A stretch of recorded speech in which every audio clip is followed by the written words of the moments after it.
footage.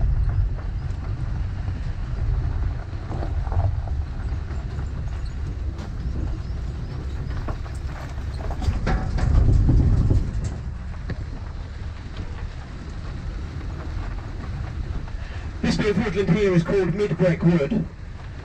This is actually part of a scheme we're doing with the Forestry Commission, which is trying to bring back sections of woodland habitat back to the way they would have been naturally sort of thousands of years ago. So this is a really long-term project. You can see we've taken some of the trees down now. We're going to create a bit of a gap in the middle to let more sunlight reach the undergrowth. And it's become a rather popular spot with deer, so I'm just having a look through, see if we can see any deer scampering between the trees. We've got two kinds of deer that you might spot. We've got the roe deer, which is the bigger native species in the UK, and we have the little muntjac deer as well, and they were introduced here from Asia to be in private estates like this. Bit of land up here is called Midbreck. This is actually the highest point on Pensthorpe land. If you follow the row of trees over to our right and just look next to that big oak tree, one of the tallest trees you can see, that you should see a platform a few metres off the ground that we've stuck up. It really just looks like a telegraph pole with a crate on the top, and that's what's called a raptor tower. We got them around for different birds of prey, and that one is really there for kestrels. They like it up here. There's a lot of updrafts from the valley below, and the box that you can see in the lower branches of that tree, it kind of looks like a rabbit hutch with the front missing. That's a nesting box for the kestrels as well, so we are hoping we're going to see some young up here over the next few weeks. We've also got a buzzard soaring just over to the right of us.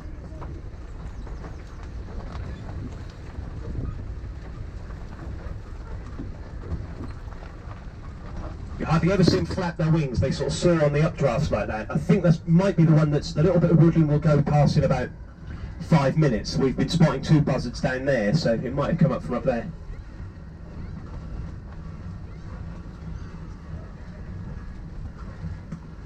I'm actually just going to stop here for a couple of minutes so you can enjoy that lovely... At the bottom of the hill there is called the wader scrape. So that's managed for birds like cormorants, avocets, stilts. You can probably hear we've got a lot... It's there to catch any stuff that runs off the main part of the crop. The beigey, reedy looking bit, this section on this side, is there would have been a winter crop in there, so something like millet or kale, fodder barley. And the rougher looking patch on the other side of the grass is full of pollen-rich plants. So the idea is you're creating an all-year-round food source for insects and birds and local animals. And this kind of farming, you tend to see 5 times more wildlife in the local area than you do with any other kind of farming. So you get some very unusual stuff growing on the riverbank. And this section of it is actually a site of special scientific interest. Partly because of a little fellow we get here called the Moulon whorl snail, which is a quite rare, very tiny snail that you probably wouldn't even see if you were looking at it. But they like to feed on the sedge, so we get a lot of them on the riverbanks along here. And it is designated as a special area of conservation under the EU as well. So this is the Wensum that we're now going to go over on the underside of this bridge. And about 2 weeks ago, this whole section on our right, where you can see that footpath, was completely underwater. We had so much rainfall and the river was so high, there was just no difference between this little lake and the river itself. We have had pike seen in that section of the river, brown trout occasionally, things like the brook lamprey and chub. We have had otter spotted along this section of the river as well, which is fantastic because we haven't seen them for a few years.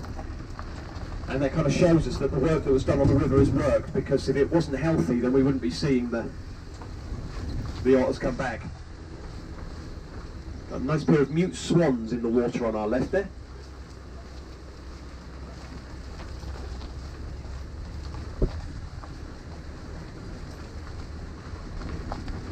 The whole open section to the right of us there is another wildflower meadow.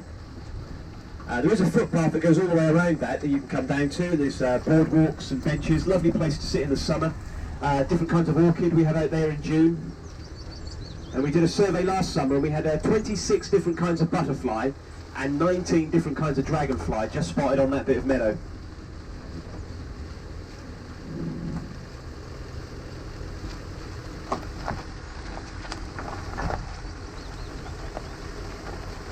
We're now going to make our way around the edge of Starmore Lake, which was the middle one I mentioned when we were up on the hill, and the bank opposite on the other side of the river.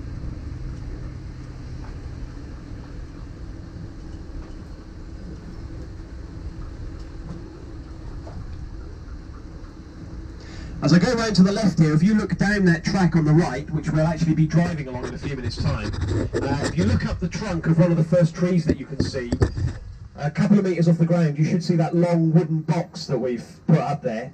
And that's another one of our owl nesting boxes, and that one's for the tawny owl. And the tawnies are the ones who do that lovely twit-twoo noise that most people would associate with the family of owls. We hear it a lot in this area, mostly at dusk.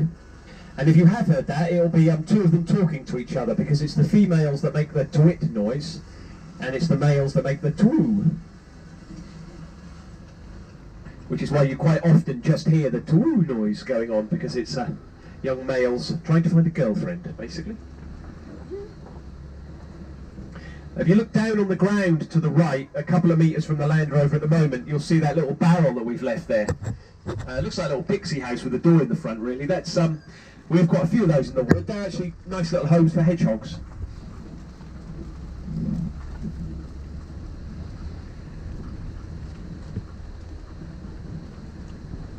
We have all sorts of different nesting boxes in this wood. You might spot, particularly on the bird. Sorry, I may have cut off there for a second. We've got these lovely wedge-shaped boxes, which are for tree creepers.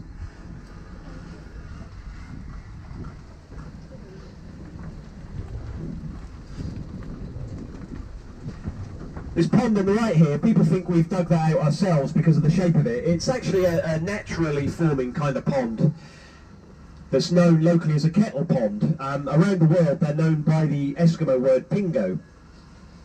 And it's actually a remnant of the Ice Age. It's where the water was trying to spring up through the frozen ground. It would settle just below the surface in a kind of bubble shape. And then when the ice melted and the water retreated, you were left with that lovely bowl shape of pond. Deer like them, they're a nice place to stop and have a drink. And that one, we actually had great crested newt in there last spring, so I hope to see them back again.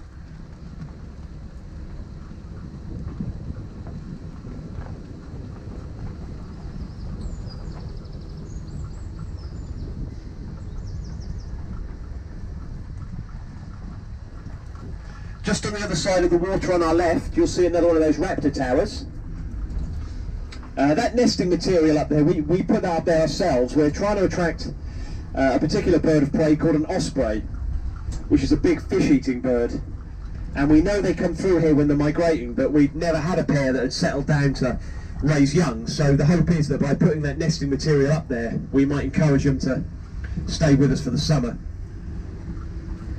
The nearest ones that we know of are Rutland Water, which is a place you can visit about 80 miles away. They've got a pair that go back every summer.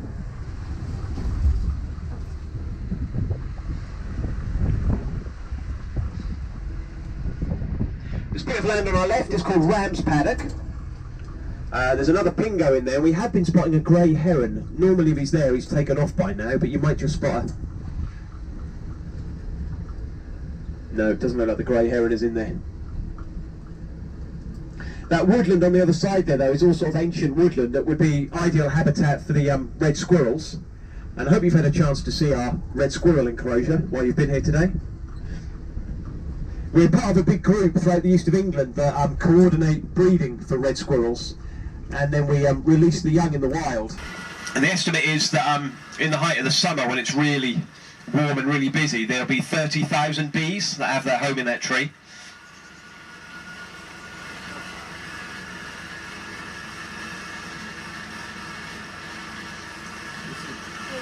Down this end of the reserve, and they're cold-blooded animals, so they can't generate body heat from within the way we do. So when it is a nice sunny day, they like to go out on hot bit of rock and just lay there for a while and soak up the sun's rays. So we do sort of put piles of rocks in different places.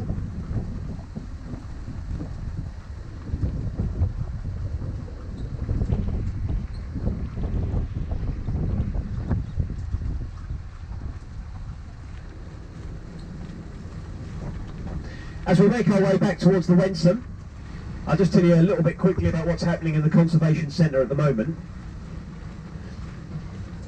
Because some 15% of what you spend today does get directly sent into the work that's being done by the Conservation Trust. And we're getting into corncrake breeding season now. And corncrakes are a little farmland bird, not much bigger than a blackbird. And they would have lived all over England 50, 60 years ago in land like we've got to the right of us at the moment, that kind of thick growth on the edge of farmland. But the numbers have plummeted so much now that it's really rare to see or hear them in the wild. So we do a captive breeding program here. We collect all the eggs in, and we hand rear the chicks to give them the best chance of survival. And then we release them at carefully selected sites to hopefully get them breeding in the wild again. And they take quite a bit of looking after. They have to be fed every hour from 6 AM until 10 PM. And last spring we had 150 of them on site. So as you can imagine, that was quite a full-time job for people in the Conservation Centre.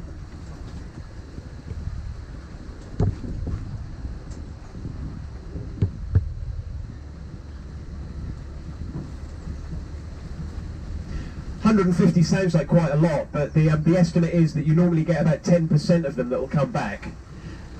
Which takes it down to 15, and then allowing for half of them to be males. At the most, we might hear of 7 or 8 that have come back this year to start breeding in the local area.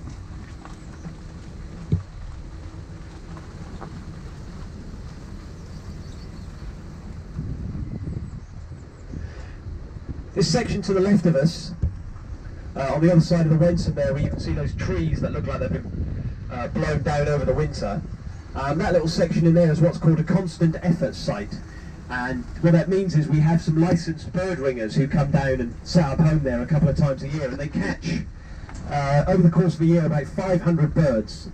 They're not handled for very long, they're released again. If they've got a ring on their leg, we make a note of the number. If they haven't got a ring, we might put one on. And all the information that's collected at the different sites is fed into a national database which is run by the British Trust for Ornithology.